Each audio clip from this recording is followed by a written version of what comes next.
ഏലിയാവിൻ്റെ കാലഘട്ടങ്ങളിൽ ഏലിയാവിന് പറയുന്ന പ്രാഗൽഭ്യം ഉണ്ടായിരുന്നു. എന്തായിരുന്നു പ്രാഗൽഭ്യം?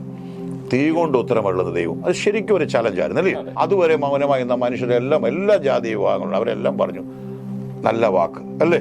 പക്ഷെ അദ്ദേഹം ദൈവമേ നീയാണിത് പറഞ്ഞിട്ടാണ് ഇത് ചെയ്യുന്നതെന്നും ഈ ജനത്തിലേക്ക് വീണ്ടും ഹൃദയം തിരിച്ചെന്നും നീ അബ്രഹാമിൻ്റെ, ഇസ്ഹാക്കിൻ്റെ, യാക്കോബിൻ്റെ ദൈവം എന്ന് പറഞ്ഞപ്പോൾ പെട്ടെന്ന് സെക്കൻഡോട് തീ ഇറങ്ങി ദയിപ്പിച്ചില്ലേ.